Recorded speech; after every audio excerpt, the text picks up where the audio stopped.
She stood there, pointing at my freshly restored Rolls Royce, like she owned it, screaming that it violated neighborhood standards.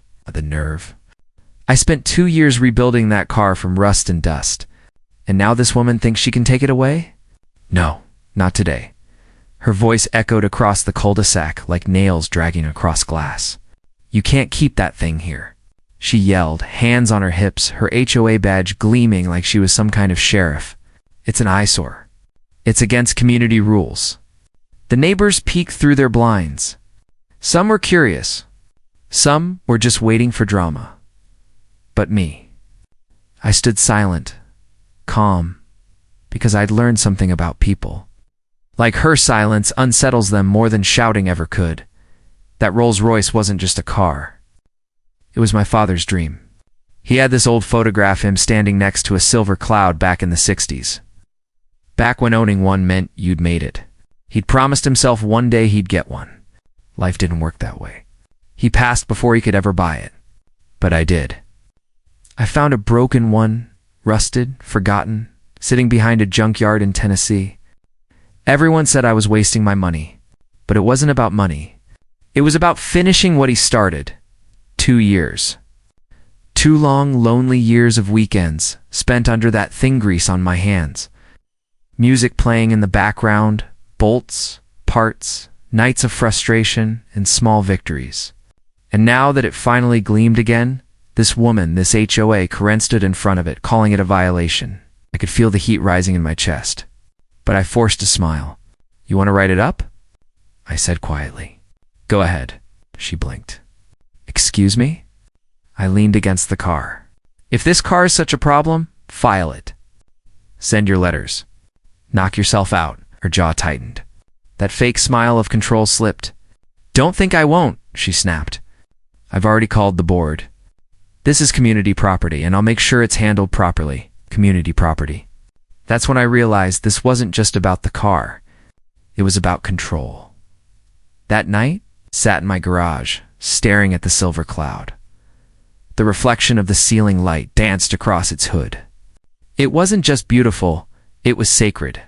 Every line, every polished edge carried a memory. My father's laughter when I was a kid, the smell of oil and old metal, the years I'd lost, and the ones I'd found through fixing it. I couldn't sleep. I checked my phone, scrolled through the HOA's neighborhood portal, and there it was. New violation notice. They'd tagged my address.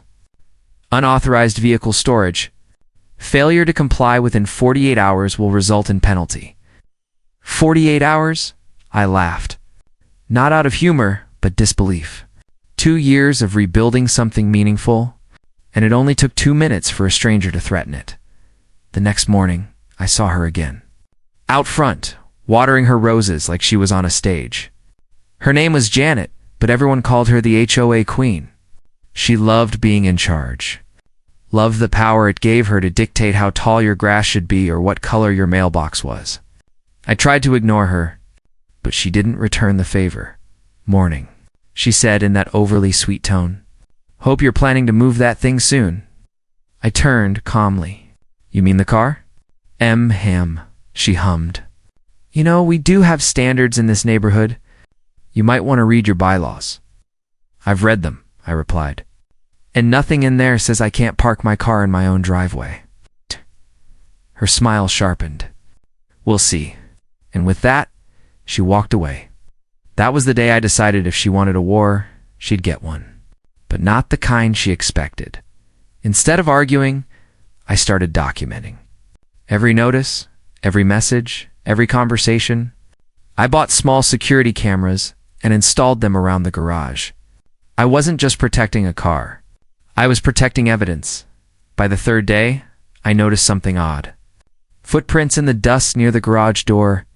At first, I thought maybe they were mine, but they were too small, and they led to the side gate. That night, I checked the footage. There she was, Janet, walking around my car, taking pictures, flashlight in one hand, clipboard in the other. My stomach turned. Who does that? Sneaking onto someone's property to photograph their car. I saved the video and locked it away. 2 days later, I woke up to banging, loud, metal on metal. I ran outside and froze. A tow truck. Right in front of my house. Chains hooked to the back of the Rolls. "What are you doing?" I shouted. The driver looked nervous. "Ma'am, U.S. sir, the HOA said this was abandoned property. I got a work order to impound it." "Abandoned?" I barked. "You think a car that's shining like a mirror is abandoned?" He hesitated, glancing toward the sidewalk. And there she was, Janet, arms crossed, smiling like she'd already won. "I told you," she said. "You had 48 hours. I could feel every muscle in my body trembling. But I didn't move. I just walked over, pulled my phone out, and hit record. "Go ahead," I said. "Tell that camera who gave you permission to come on my property." Her smile twitched. "You can record all you want, but the HOA no." I cut her off. "You came here. You trespassed. And you tried to take something that isn't yours. I've got footage of you on my property at night. Now I've got this." The tow truck driver looked at her, then at me. I'm not touching that car," he muttered. He unhooked the chain and backed off. Janet's face went red. "You'll regret this," she hissed. I watched her storm away, and I knew this was just the beginning. That evening, my mailbox was stuffed with letters. Notice of fine, community violation, non-compliance warning. They hit me with everything they could.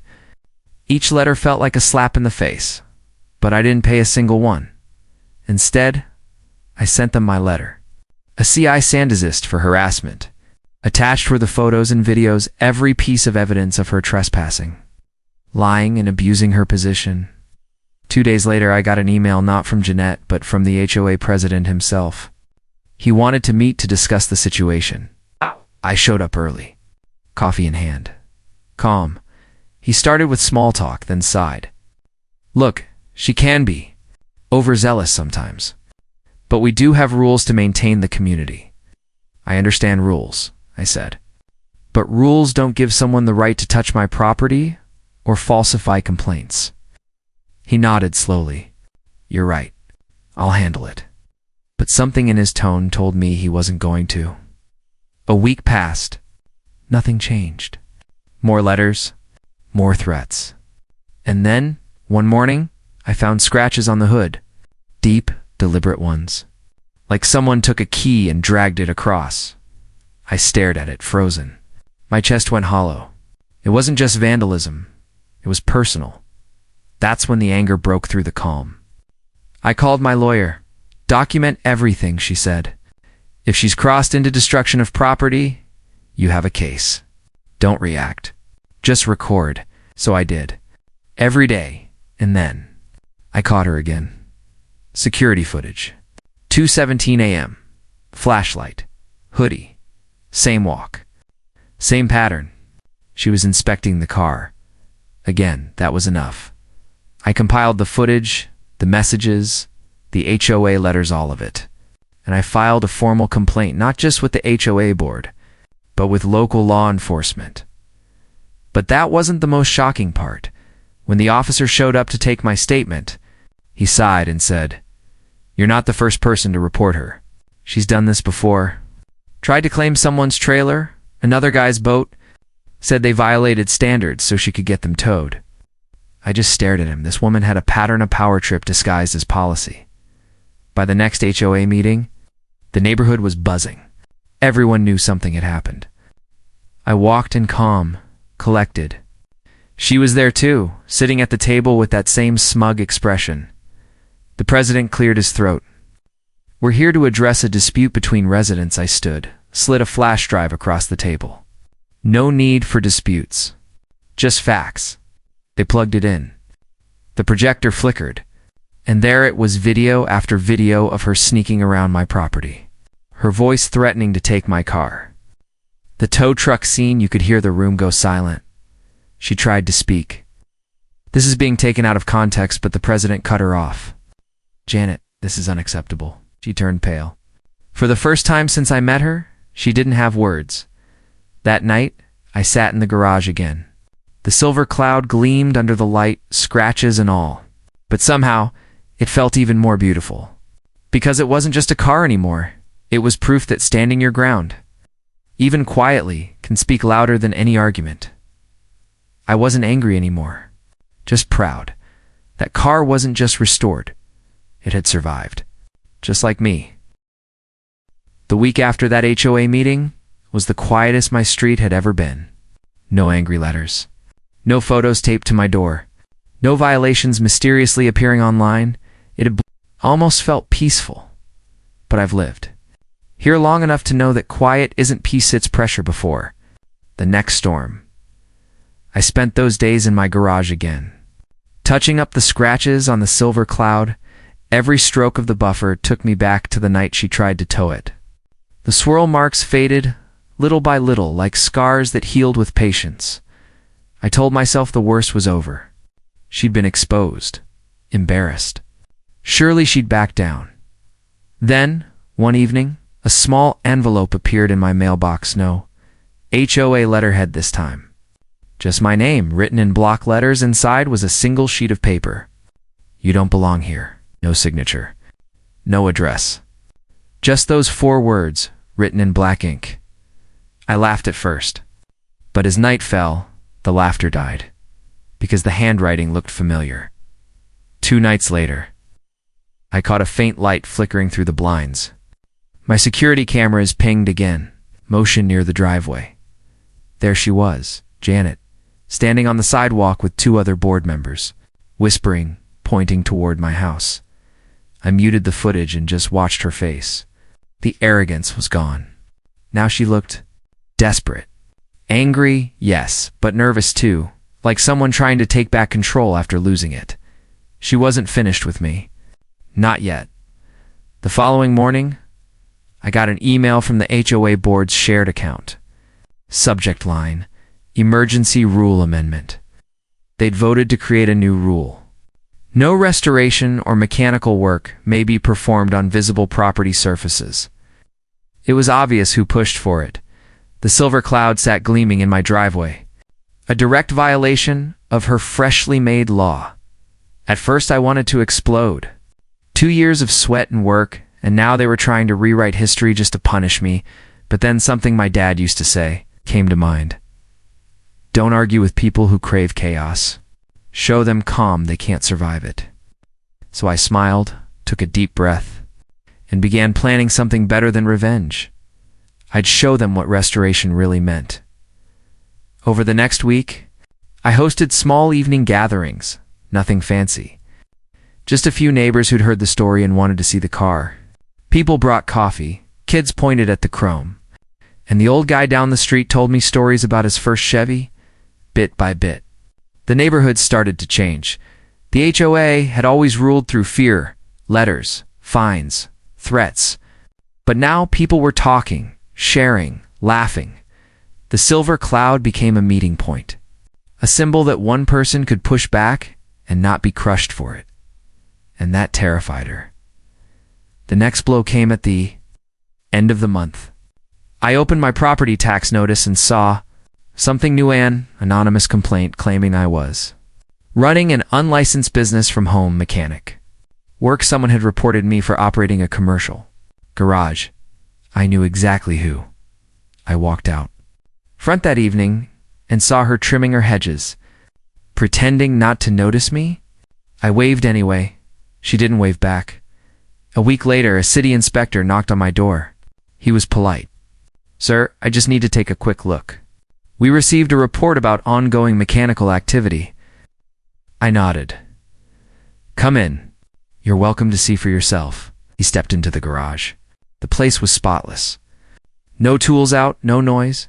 Just the Silver Cloud shining quietly. After a few minutes, he smiled. You're fine. Whoever reported this doesn't know what they're talking about. As he walked out, he turned back. You wouldn't believe how many times I've been sent here for nonsense like this. Same person's name keeps popping up. Let me guess, I said. Janet. He chuckled. You said it, not me. That was the moment I realized she'd stopped fighting the rules and started fighting me. And when people fight from ego, they always overreach. 3 days later, she did. A certified letter arrived from her personal attorney claiming I defamed her at the last HOA meeting. She wanted an apology, or she'd pursue damages for emotional distress. I almost admired her audacity, but I wasn't scared. I sent the lawyer a simple response. All statements made were supported by documented evidence. Any further threats will be considered harassment. Then I attached every photo, every video, every recording. I never heard from that attorney again, but Janet wasn't one to admit defeat publicly, so she changed tactics. She started spreading rumors, whispering that my restoration hobby was dangerous, that the car leaked oil, that it was a fire risk. At first I ignored it, but one morning I woke to the sound of sirens. 2 fire trucks parked outside my house, sir. We got a call about possible hazardous materials being stored on site, the firefighter said. I almost laughed. You mean motor oil and paint thinner? They inspected. Everything was fine, but the whole street came out to watch, and Janet stood at the edge of her lawn, arms folded, pretending to be shocked. The firefighters left, shaking their heads. I didn't even bother looking at her. I just smiled, walked back to the garage, closed the door. That night, sitting beside the Silver Cloud, I finally felt the exhaustion. Not from work, not from stress, but from the constant fight to keep something beautiful from being ruined by pettiness. I ran my hand across the hood and whispered, "Dad, we're not done yet." When the day finally arrived, the morning sky felt heavy, gray, and swollen, as if even the clouds were holding their breath. My Rolls Royce, freshly polished, sat quietly in the parking lot of the county courthouse. It looked regal, yet wounded, like it knew it didn't belong, here dragged into a war it never asked for. Inside the courtroom, the air buzzed with whispers. HOA members in matching blazers filled the benches, arms crossed like they were guarding a secret. And there she was, Curran, hair perfectly sprayed, face set in a self-satisfied smirk that made my jaw tighten. She looked like someone walking into her own coronation. When the bailiff called my case, I rose. My attorney, a calm, sharp-eyed woman named Rachel, gave me a nod. "Stay composed," she whispered. "Truth's already on your side. We just have to let it breathe." The judge, a middle-aged man with silver-rimmed glasses and an expression that could cut through lies, looked at the files before him. "Case number 47B-209, HOA versus Mr. Walker," he said. "Alleged violation of community aesthetic standards. Let's proceed."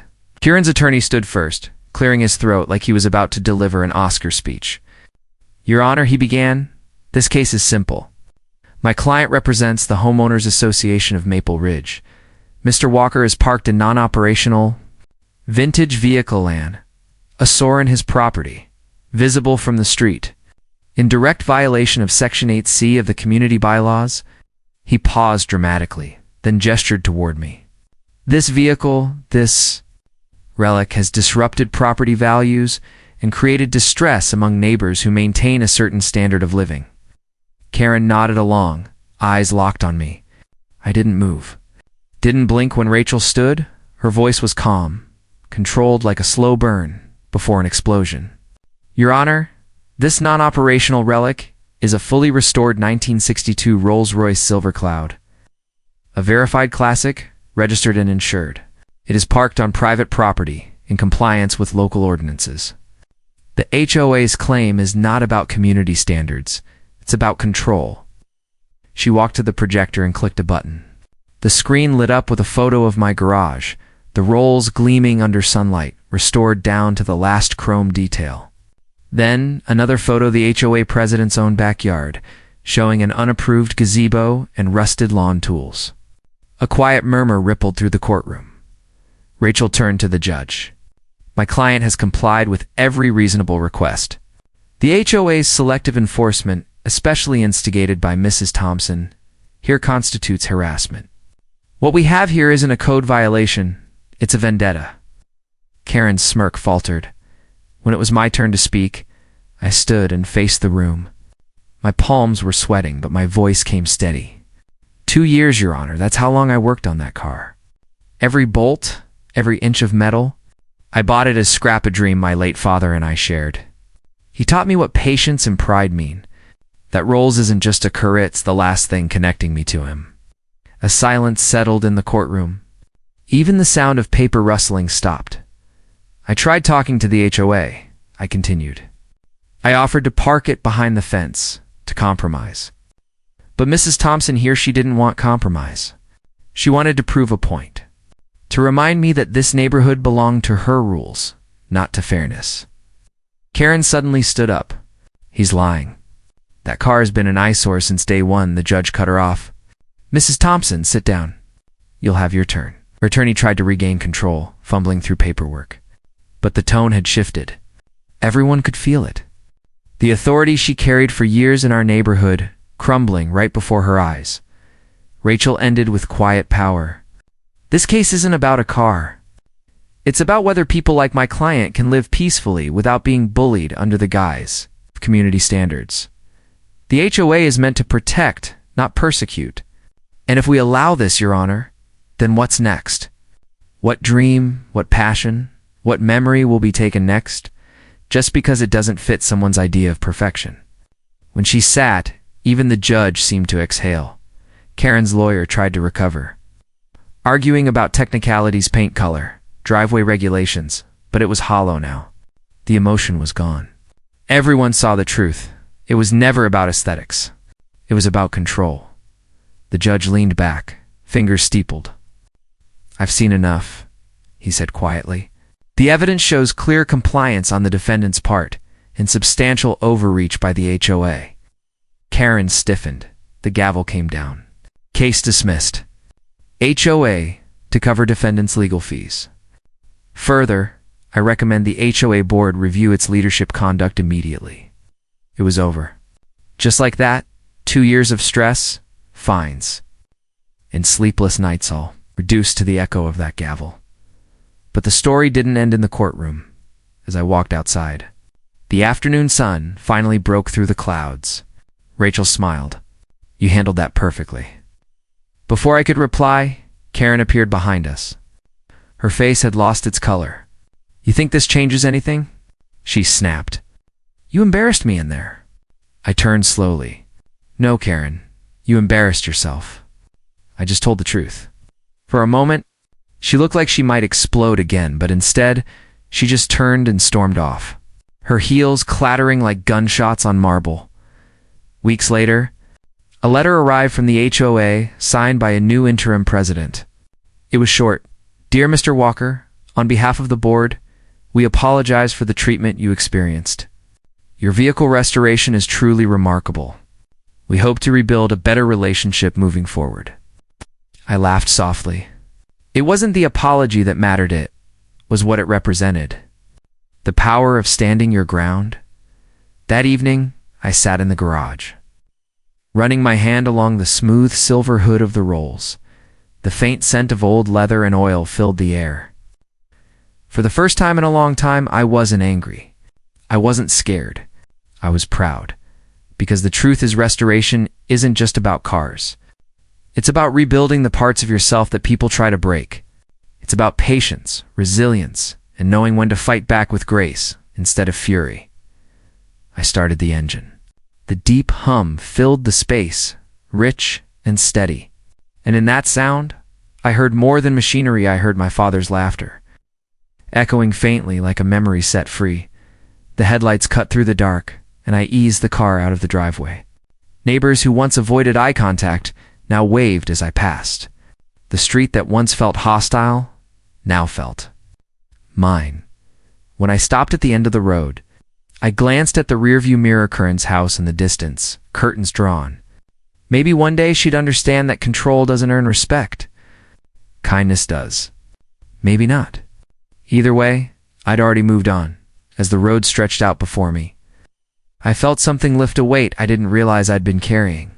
Sometimes justice isn't loud. Sometimes it's quiet, like the hum of an engine you rebuilt with your own hands. And as the Rolls Royce glided forward into the sunset, I knew exactly what this is. People like Karen try to control what they don't understand. Because your freedom reminds them of their own emptiness. But peace doesn't come from pleasing everyone. It comes from knowing your worth, standing your ground, and never letting anyone steal your restoration story. Some rebuild cars, others rebuild themselves. Both take time, both take heart. But in the end, both shine.